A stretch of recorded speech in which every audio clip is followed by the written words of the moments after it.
మీ అందరికీ మన ప్రభువును ప్రియరక్షకుడైన యేసుక్రీస్తు వారి నామములో అందరికీ వందనాలు, అందరికీ శుభాలు తెలియజేస్తున్నాను. ప్రియులారా, మరి 2025 సంవత్సరంలో ప్రవేశించింది ఏదో కొద్ది కాలం క్రితమే అన్న ఊహలో మనం ఉన్నాం. కానీ ఈ సంవత్సరము చివరి మాసంలోకి ప్రవేశించాం. చివరి శుక్రవారపు ఆరాధనలో కూడా మనము సజీవులుగా ఉండి ఆయనతో మన విజ్ఞాపనలు తెలియజేసుకుంటూ యథావిధిగా ఈ కార్యక్రమాన్ని జరిపించుకునే కృపను ఆయన ఇచ్చినందుకు మంచి స్తోత్రం చెప్పండి. హల్లెలూయా. మంచి తల్లి, ఈరోజు ప్రతి శుక్రవారం మనకి ఆయన ఒక వాగ్దానం ఇస్తున్నారు. ఈరోజు వాగ్దానం ఏంటంటే కీర్తనల గ్రంథము 94వ కీర్తన, కీర్తనల గ్రంథము 94వ కీర్తన 13వ వాక్యాన్ని చదివినట్లయితే 13వ చరణం, భక్తిహీనులకు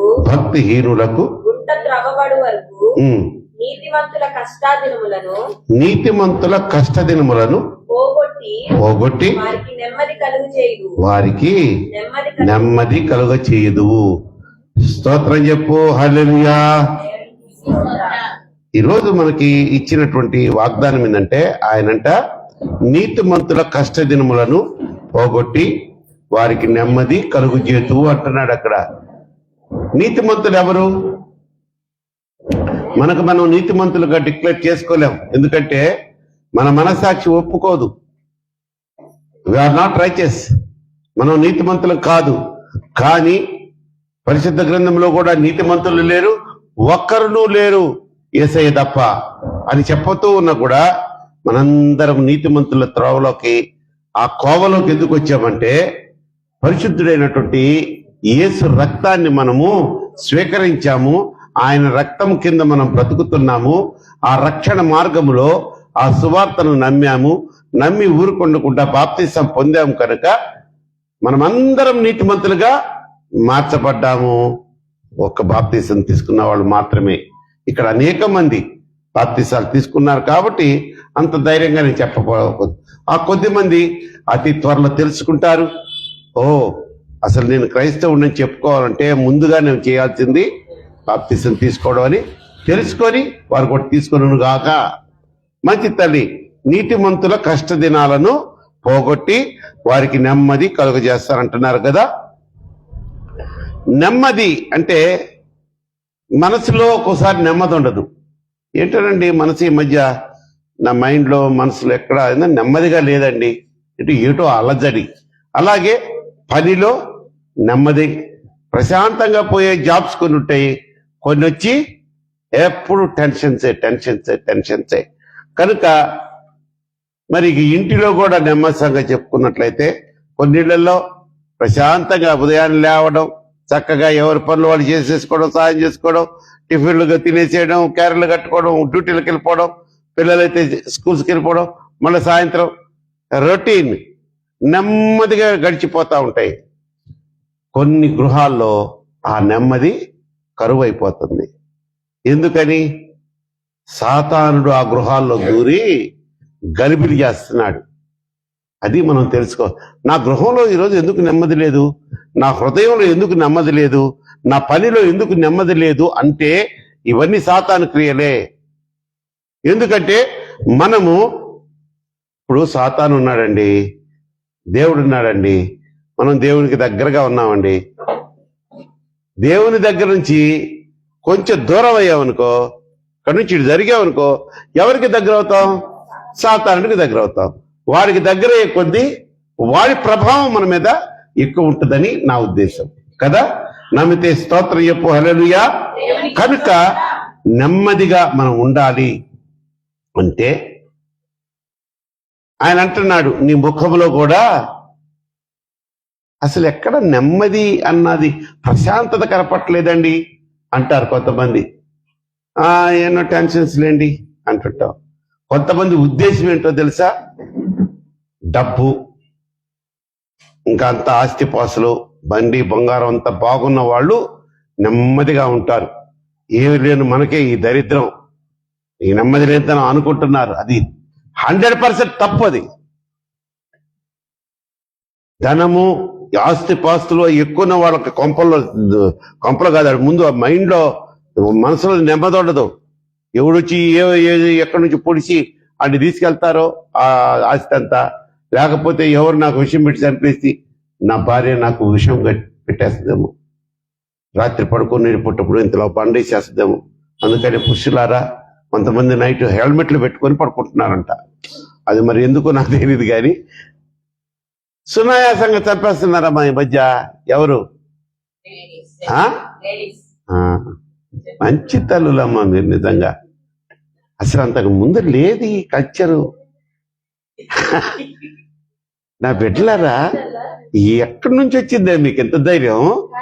సునాయాసంగా పీక దప్పిస్తున్నారు, లేకపోతే బండి తీసేస్తున్నారు, లేదే చున్నితో లాగి అంటున్నారు.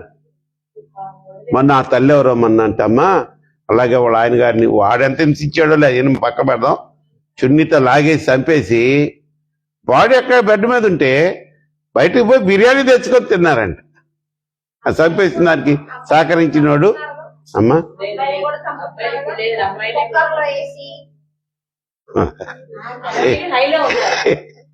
అబ్బాయిలు చంపేది ఎప్పుడు చంపుతానే ఉంటారా? ఇప్పుడు మీరు రివర్స్ అయిపోయారు. ఇప్పుడు మా మగవాళ్ళల్లో ఈ మగవాళ్ళు ఉన్నారు చూసావు అన్నట్టు అంటుంటారే, మగవాళ్ళలో ఆ లక్షణం ఉంది, వాళ్ళకి బలం కూడా ఉంది. ఒక అమ్మాయిని మిమ్మల్ని చంపాలంటే, ఒక అమ్మాయిని మిమ్మల్ని కాదులే పాపం, ఒక అమ్మాయిని చంపాలంటే అబల అంటారు. ఆ అబలను చంపాలంటే ఎంతమ్మా, గట్టిగా ముక్కు మీద గుద్దితే విలవిల్లాడి చచ్చిపోద్ది. అదే మీరు ముక్కు మీద గుద్దితే అంటాం మేము, ఎందుకు? కొంచెం బలాఢ్యులం కదా. అందుకని మీరు కూడా చక్కగా ముందు భోజనంలో మత్తు మంది పెట్టి తిరగబడే క్వశ్చనేలా ఏయ్ కనుక తల్లి ఎందుకు వచ్చింది ఇది? కొంతమంది ధనం ఉంటేనే సంతోషము, వాళ్ళల్లోనే అసలు ఏ దుఃఖ దినములు ఉండవు అనుకుంటున్నారు. కానీ ధనము లేకపోయినా సంతోషంగా, ఏ కష్టము లేకుండా, దేనికి నొచ్చుకోకుండా, దేవుడి మీద నిందలేయకుండా ఉన్న దాంట్లో తృప్తిగా బతికే జీవులు లేరా? ఎక్కడో లేదండి, మా ఇంటి దగ్గర రండి చూపిస్తా. ఇళ్ళు వాకులు లేని ఆ చెక్క పెట్టులు పీటలు చేసుకునే వాళ్ళు ఎంత సంతోషంగా ఉంటున్నారమ్మ.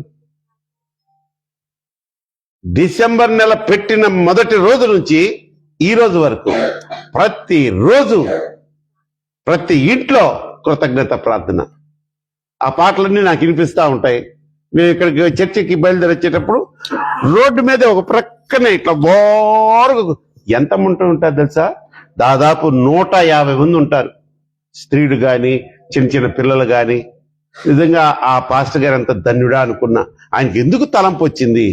అది ఇప్పుడు నిన్న మన పెట్టిన ఇది కాదు, ఆయన కొన్ని సంవత్సరాల క్రితం పోరాడి వీళ్ళకి వచ్చి అటువంటి వాళ్ళ దగ్గర బాప్తీసాలు ఇచ్చి తాగుబోతులుగా ఉండి చెక్క పని చేయడం, సాయంత్రానికి మొత్తం తాగడం, ఇక తెలుసుగా దబిడిదీడు బాధడం, ఇట్లా ఉన్న వాళ్ళని మార్చి ఒక సంఘం కట్టాడు అక్కడ. ఆయన అక్కడ ఉండడం వల్ల ఆయనకు వేరే పెద్ద సంఘాలు ఉన్నాయి, కానీ ఆ పాస్టర్ గారికి మంచి తలంపు ఇచ్చాడు.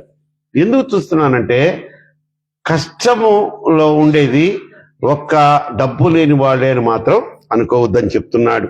కనుక ప్రియమైన దేవుని బిడ్డలారా, కీర్తన గ్రంథము 107వ కీర్తన 19వ వాక్యము చదువుకున్నట్లయితే మనము, కీర్తన గ్రంథము 107వ కీర్తన. అమ్మ, కష్టకాలమందు ఎవరికి మొరపెట్టారు? యెహోవాకు మొరపెట్టిరి, ఆయన వారి ఆపదలో నుండి వారిని విడిపించెను. కొట్టు చప్పట్లు. మనకి కష్టాలు ఉన్నాయి, నాకు కూడా ఉన్నాయి, మీకు ఉన్నాయి. అందరికీ ఏదో కష్టం, చిన్నది అది బొడ్డది, దానికి ఏదో కష్టం ఉంటుంది. బాప్తీసం తీసుకుంటాను డాడీ అంటే ఇప్పుడు కాదులే అన్నాడంట, ఎదిరించి తీసుకోలేదు.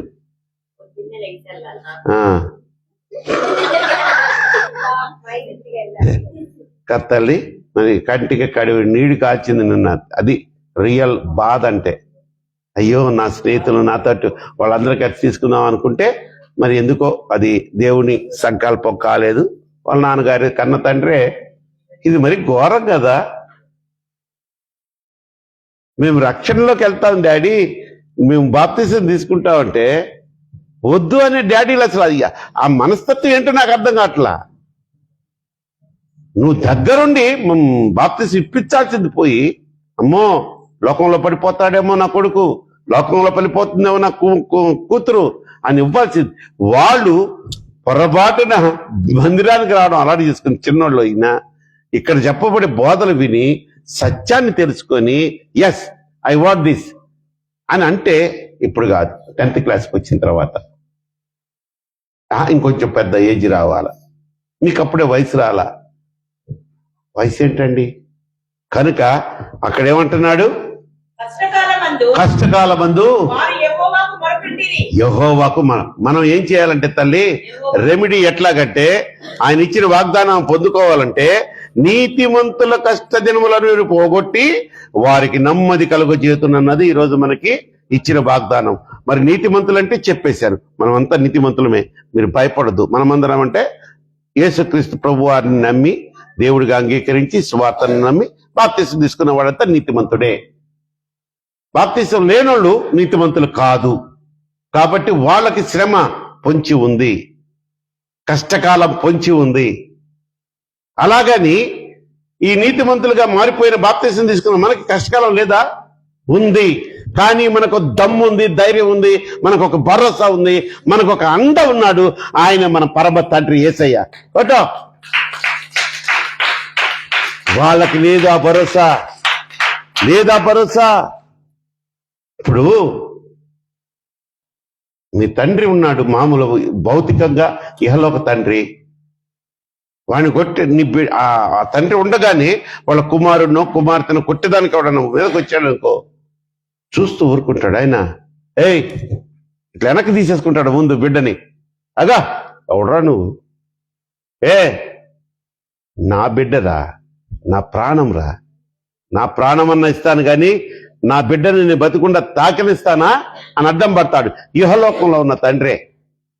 కొంతమంది ఉంటారులే, వాళ్ళ అట్టి పెద్ద పట్టించుకోరు, వాళ్ళ సంగతి వదిలేస్తాం.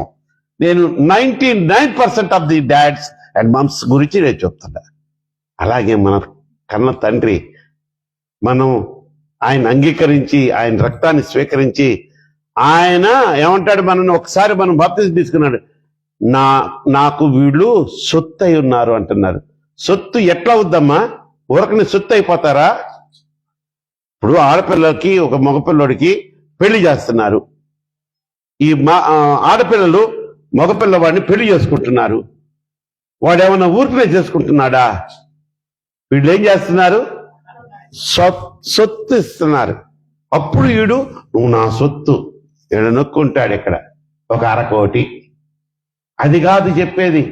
యేసయ్యా నేను నా రక్తము ఇచ్చి, నా రక్తము పోసి దారబోసి ఆ వెలబెట్టి మిమ్ములను కొనుక్కున్నాను కాబట్టి వీడు నా సొత్తు, నీకు దమ్ముంటే చేయరా నా బిడ్డల మీద అంటాడు. ఎప్పుడంటాడు అది? నీతిమంతులుగా మార్చబడి బాప్తిసం పొందుకున్న తర్వాత నీతిమంతులుగా మార్చబడిన మనము ఆయనకి ఏం చేయాలంట? మొరబెట్టాలమ్మా. సింపుల్ తల్లి సుకన్య, మొరబెట్టమంటే నీకు అసలు మహా చేకాకు. అసలు నువ్వు పొద్దున్నే లేచి ప్రార్థన చేస్తావా సోను? ఇట్రావే, లేకపోతే ప్రార్థన అయిన తర్వాత కనిపించు. ఈ చెప్పిన వాళ్ళు లేరు. నీ తప్పు కాదు తల్లి. అది పొద్దున్నే లేచి మంచం మీద నుంచి కాలు కింద కూడా పెట్టకుండా 2 minutes ప్రేయర్ చేయాలమ్మా. ప్రభువా రాత్రిపూట పడుకునేటప్పుడు నేను చేస్తావా? దానికి కూడా ఇట్లా చూస్తుంది ఏంట్రా? నీకు బాగా తోమాలి నిన్నైతే. ఉదయాన్నే లేవంగులోని ప్రార్థన చేసుకొని మనం దినచర్య ప్రారంభించాలి. రాత్రి పడుకోబోయే ముందు నీకు ఎంత మత్తు నిద్ర వస్తున్నా, ఎంత మత్తు నిద్ర వస్తున్నా ఆ రీల్స్ చూస్తా ఉంటావే అనుకుంటా, ముఖం మీద ముట్టి మీద పడతా ఉంటుంది. ఒక్కోసారి ఈ సెల్ ఫోన్ చెయ్యి జారి ఒక్కోసారి మా తల్లులు అందంగా ఉండే మూతులు వాసి ఆంజనేయుడి చెల్లెళ్ళలాగా తయారవుతారు. అంత ఓపిక బట్టి రీల్స్ చూస్తావు, సీరియల్స్ చూస్తావు, సెల్ ఫోన్లో సకలం చండాలం ఉంది చూస్తావు. 2 నిమిషాలు పడుకోబోయే ముందు అయ్యా ఈ దినమంతా కాపాడావు, నేను పడుకుంటున్నా.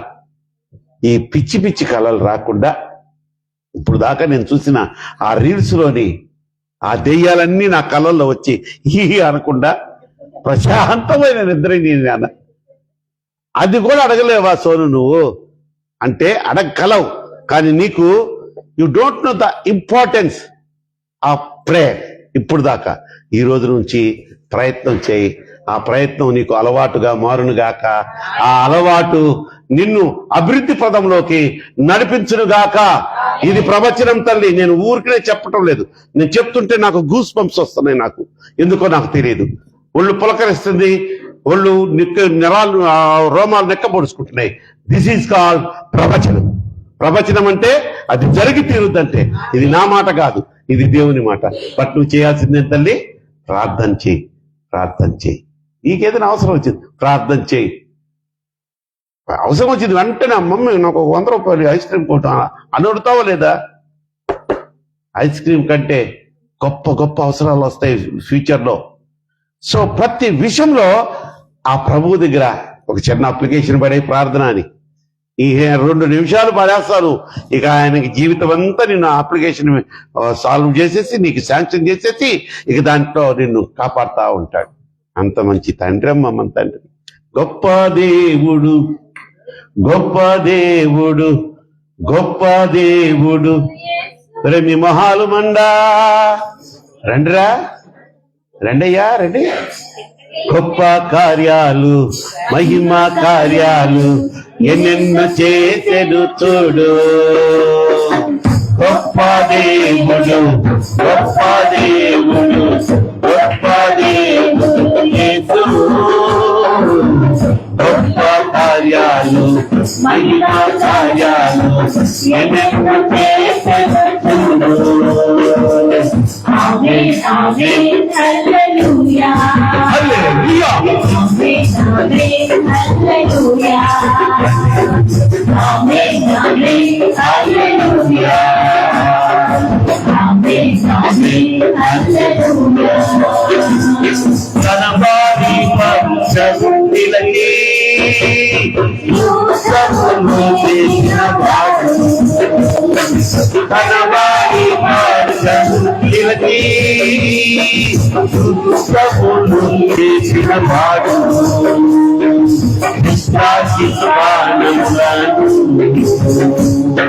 జగన విజయమైన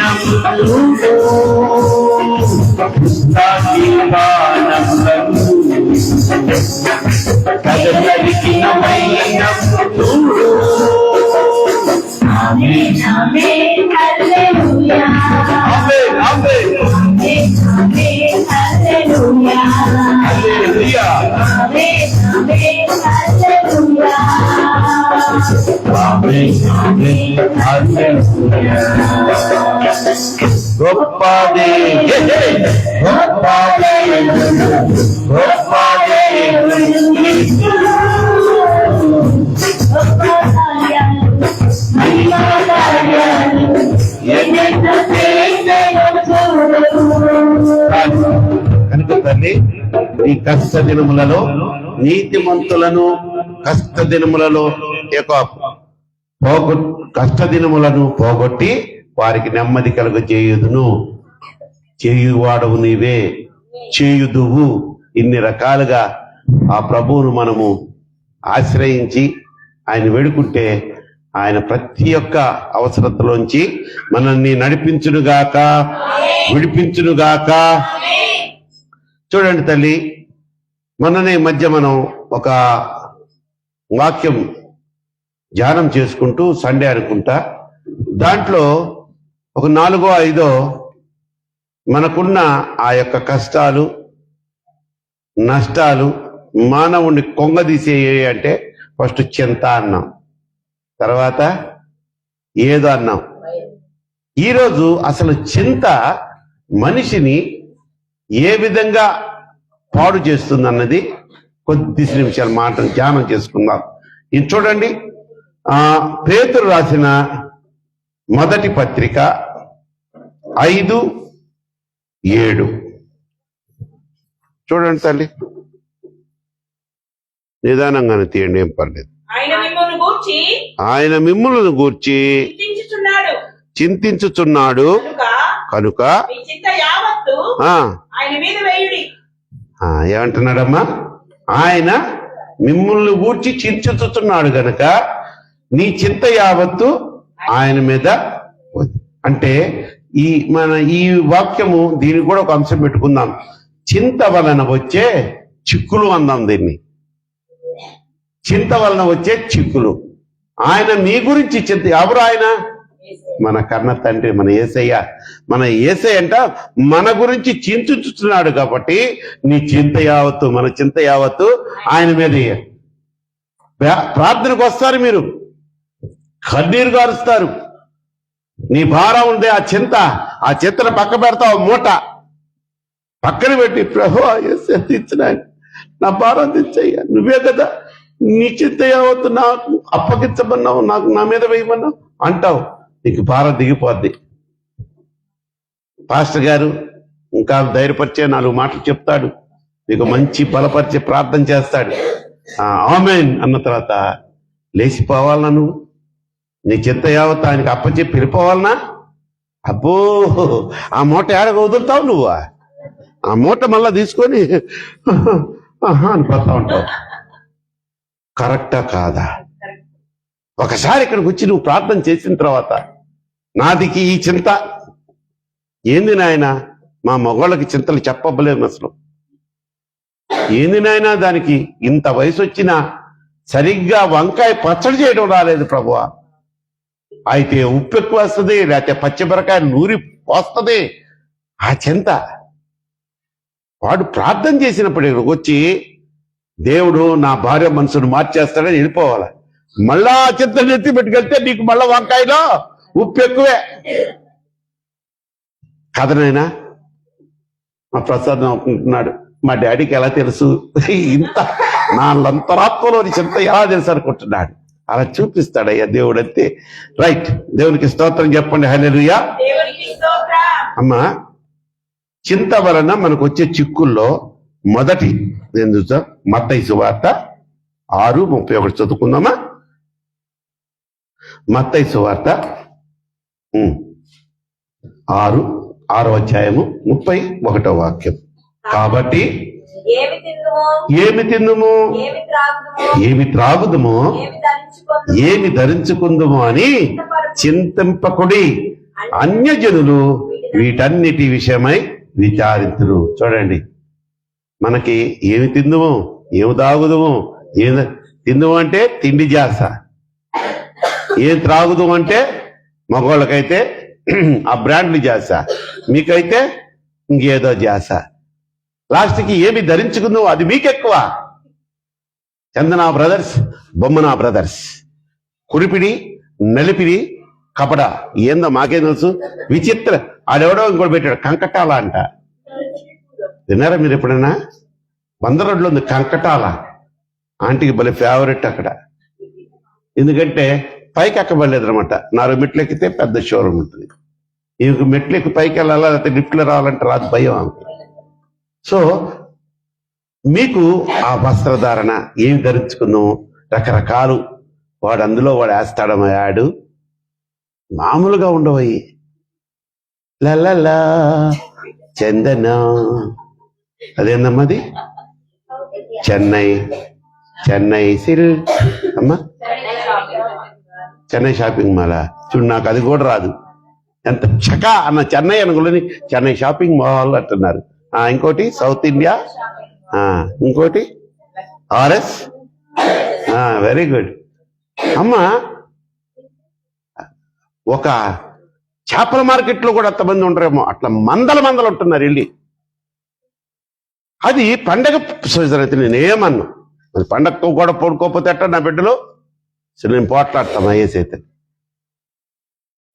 పండగ లేదు, పాపం లేదు, వాడు యాడ్ వేయడం, వీళ్ళు వెళ్ళి నుంచోండి, మళ్ళీ అక్కడ తోసుకోవడమే. వాడు ఏం చేస్తున్నాడు తెలుసు, ఈ మధ్య 1+1 నన్ను గుట్టబోసేస్తాడు.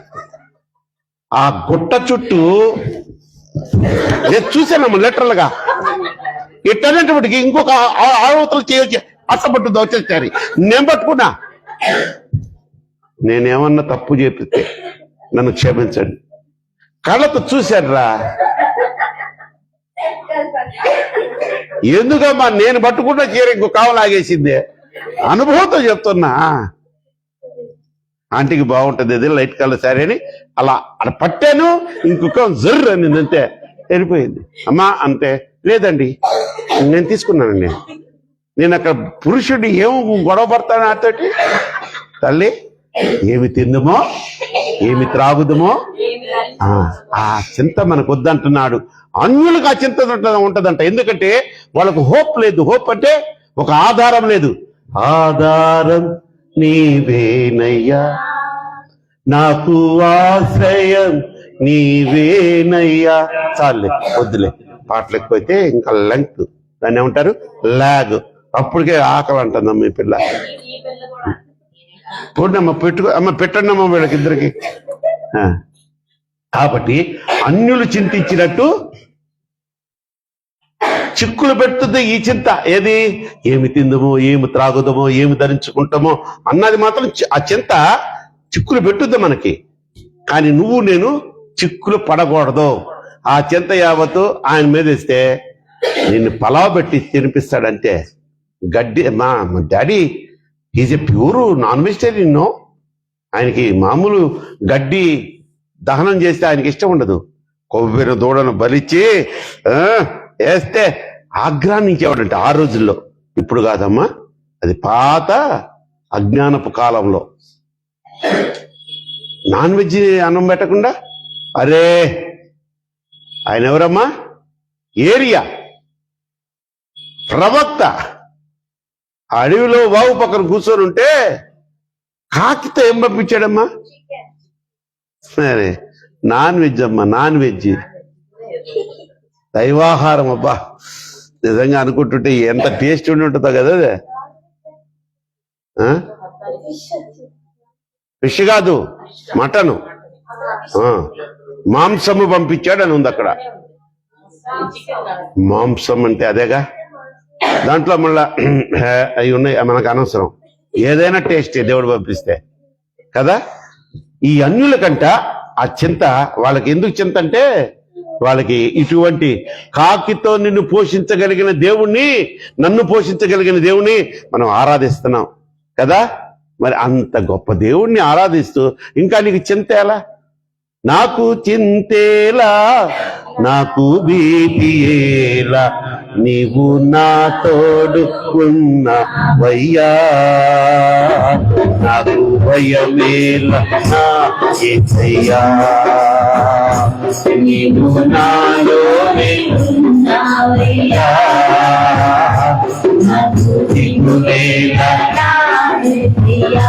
నాకు భయమేలా, నాకు దిగులేలా, నాకు చింతేలా, నాకు భీతియేలా, నీవు నా తోడు ఉన్నవయ్యా. నాకు భయమేలా, యేసయ్యా, నాలోనే ఉన్నవయ్యా.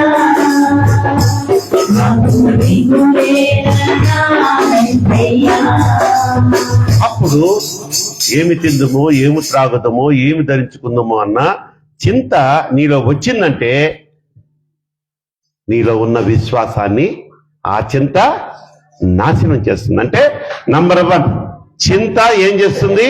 నీ నమ్మకాన్ని, నీ విశ్వాసాన్ని నాశనం చేస్తుంది.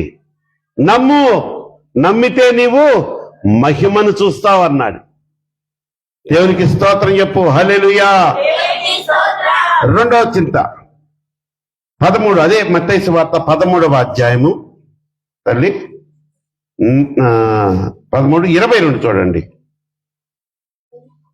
అదే మత్తయి సువార్త 13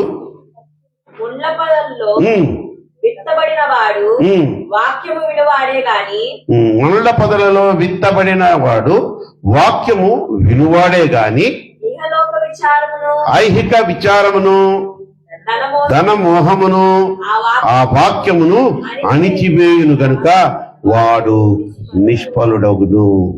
చూడండి, ఐహిక విచారం అంటే చింతే, ధన వ్యామోహం అంటే డబ్బు డబ్బు డబ్బు డబ్బు చింత.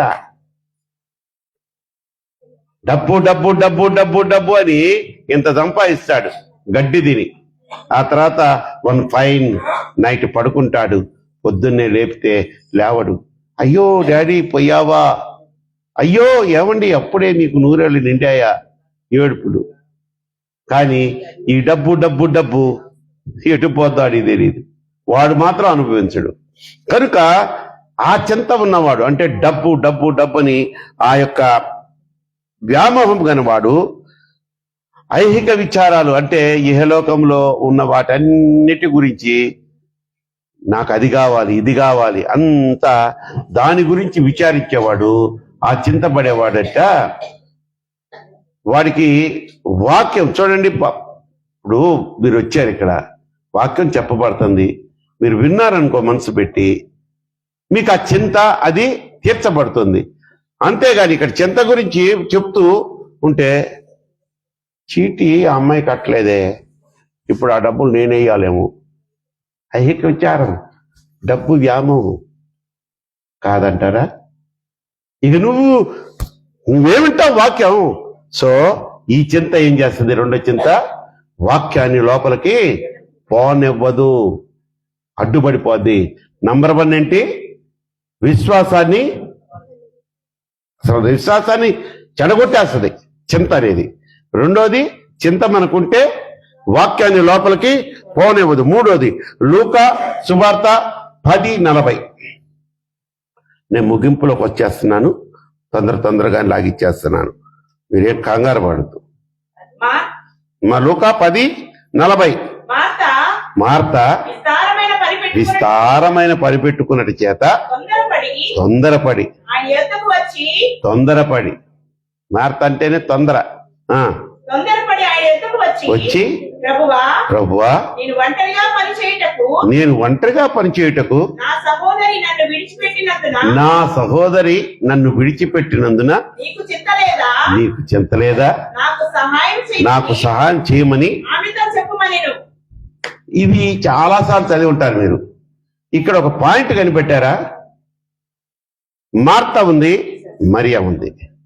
మార్త ఏదో రుమాలి రోటీ, చికెన్ ఫ్రై, మటన్ కుర్మా చేసే దాంట్లో బాగా బిజీగా ఉంది. మరి ఏం చేస్తుంది? యేసే పాదాల చెంత కూర్చొని ఆయన వాక్యంని, ఆయన బోధన వింటా ఉంది. మనమైతే ఏం చేస్తామమ్మా? మన ఇంటికి పాస్టర్ గారు వచ్చాడు, నువ్వు పని చేస్తున్నావు, నీ చెల్లి పాస్టర్ గారి దగ్గర కూర్చొని వాక్యం ఉంటుందనుకో, పని ఎక్కువైపోయింది, ఎవరో ఒకరు కావాలి నీకు సహాయము. నువ్వు ఎవరిని పాస్టర్ గారితో చెప్తావా, నీ చెల్లితో అమ్మ చెప్తావా? ఏమ్మా కొంచెం లోపల రా, చాలా ఇబ్బందిగా ఉంది, నాకు పని ఎక్కువైందని ఎవరు చెప్తారమ్మా? మీరు ఇక్కడేంది ఏసైకి చెప్పిందా? ఏసైకి చెప్పడమేంటమ్మా? ఆయన ఇంటికి వచ్చిన పాస్టర్, ఆయన పెద్ద పాస్టర్ గారు. గమనించారు ఎప్పుడన్నా? అయ్యా గమనించారు ఎప్పుడన్నా మీరు ఈ వాక్యంలోని మర్మం?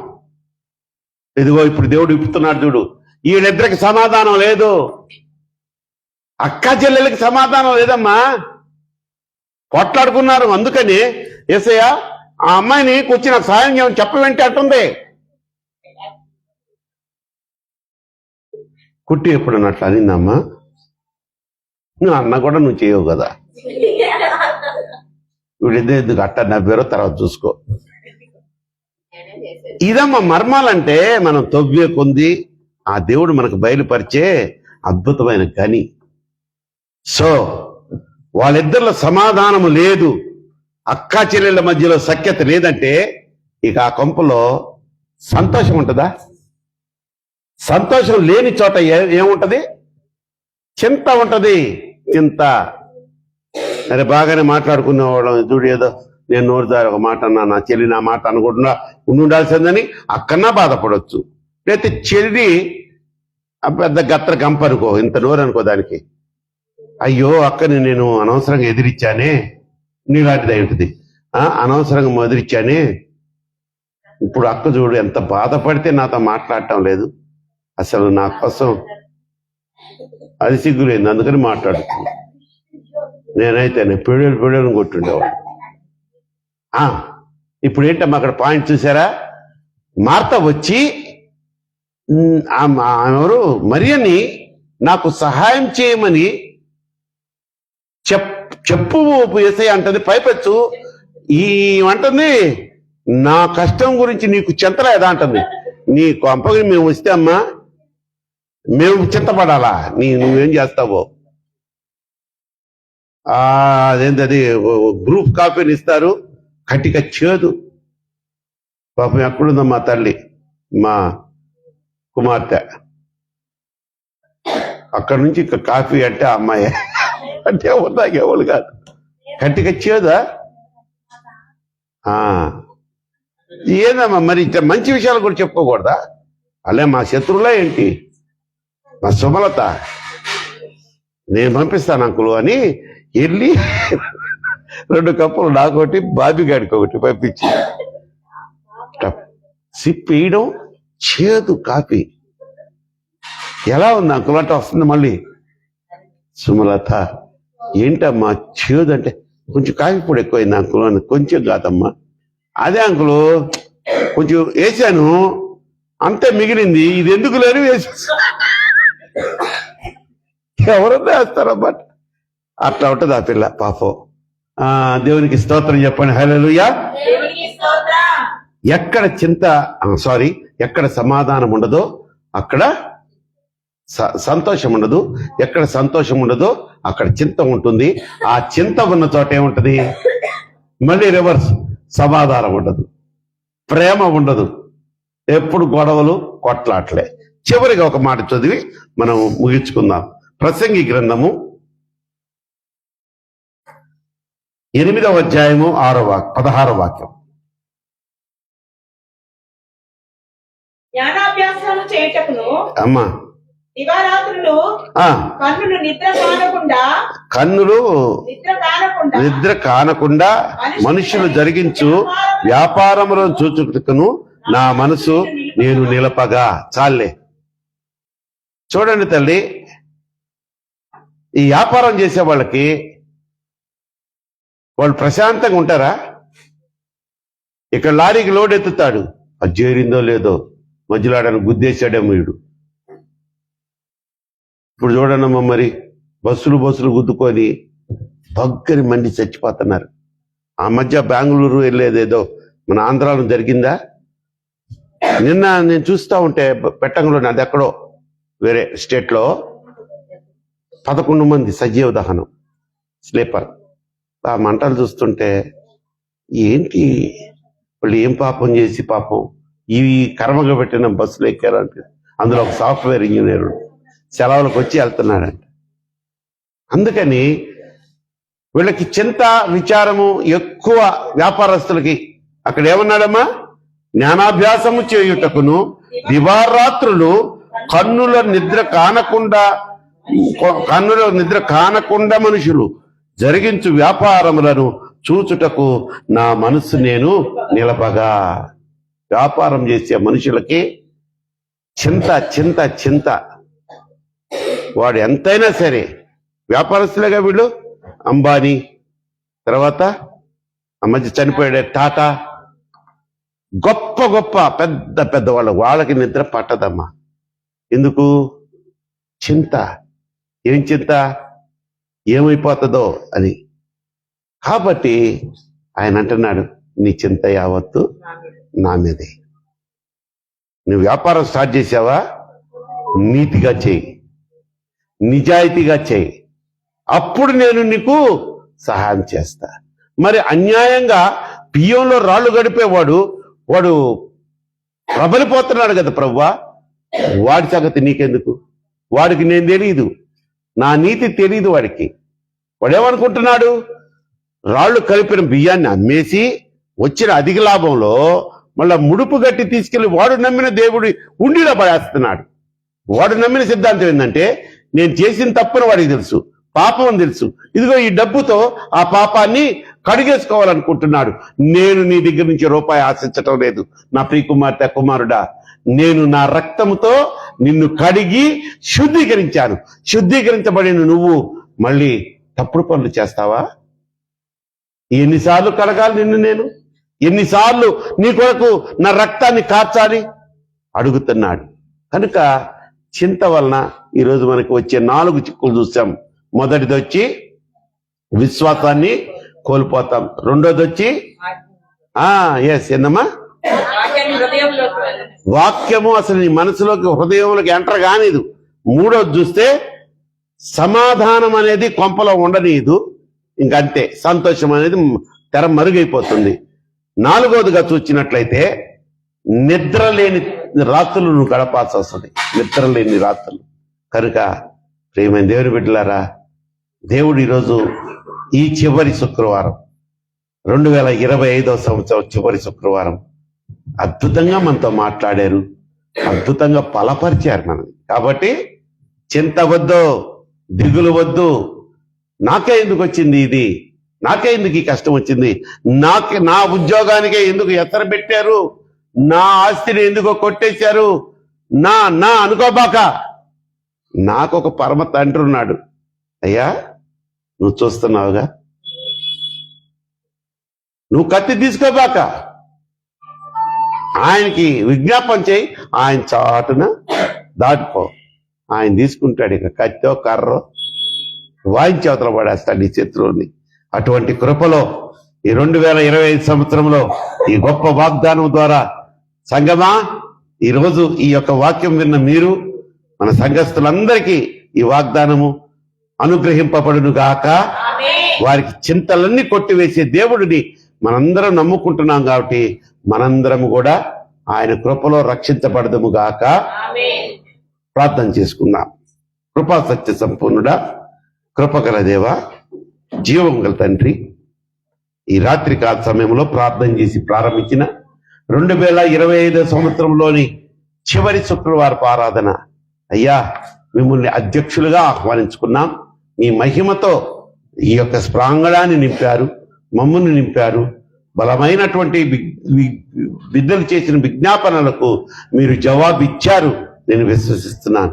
ఇదిగో కొద్ది నిమిషాలు నీ వాక్యాన్ని ధ్యానం చేసుకునేటప్పుడు కూడా కృప చూపించారు. స్తోత్రాలు చెల్లిస్తూ నాయన, రాబోతున్నటువంటి నూతన సంవత్సరంలో నూతన ఉత్సాహంతో, నూతన శక్తితో, నూతన బలముతో, నూతన ఆత్మ నడిపింపుతో సంఘమంతా నడిపింపబడును గాక. నాయన, ఏ ఒక్కరి చెయ్యి విడిచిపోవద్దు. ఒకవేళ బాప్తిసం గురించి అనేక మార్లు విని కూడా నిర్లక్ష్యం చేస్తున్న బిడ్డలు ఉండుండొచ్చు ఇక్కడ. వారిని కూడా దాటుకొని వెళ్ళొద్దయ్యా. వారితో మీరు మాట్లాడండి నాయన. బాప్తిసం యొక్క విలువ గురించి చెప్పండి. బాప్తిసం లేకపోతే నువ్వు నా బిడ్డవు కాదురా అన్న, నా కుమార్తెవు కాదురా అన్న సత్యాన్ని ఈ యొక్క యవ్వన కుమారులకు, కుమార్తెలకు తెలియజేయమని వేడుకుంటున్నాను. Yes my lord. ఎప్పుడు మాకు పిలుపు వస్తుందో తెలియదు. ఏ క్షణాన మా ప్రాణం పోతుందో, ఈ భూలోకాన్ని విడవలసి వస్తుందో తెలియదు. అదిగో ఆ బస్సులో సజీవంగా దహనమైపోయిన బిడ్డలు అనుకోని ఉండరు కదా తండ్రి. వాళ్ళు ఎంతో సంతోషంగా, ఎంతో కంఫర్టబుల్ గా అది స్లీపర్ బస్సులో పడుకొని హాయిగా మత్తు నిద్రలో ఉన్న సమయంలో అనుకోని రీతిగా హఠాత్తుగా వచ్చి వారిని మరణం కబలించేసింది. ఆ బస్సులో నువ్వు నేను లేనందుకు దేవునికి స్తోత్రం చెప్పు. ప్రియమైనటువంటి విశ్వాసి, ఉన్నవారి గురించి బాధపడు. నన్ను లేకుండా కాపాడాడు, నేను ఎన్నో ప్రయాణాలు చేస్తున్నాను, ఎక్కడ నాకు ఒక చిన్న గీటు కూడా పడకుండా కాచి కాపాడాడే. ఆ బస్సులో దహనమైపోయిన వాళ్ళకంటే నేను భక్తిపరున్నా? నాలో అంత మంచితనం ఉందా? ఒక్కళ్ళనొకళ్ళు ప్రశ్నించుకోండి. మీ అంతరాత్మ మిమ్మల్ని గద్దించునుగాక, మీ మనస్సాక్షి మిమ్మల్ని ప్రశ్నించునుగాక. అయ్యా అయ్యా, తెలుసుకుంటారు నాయన, నేర్చుకుంటారు, వారు మనసు పొందుతారు, బాప్తిసాలు కూడా తీసుకుంటారు.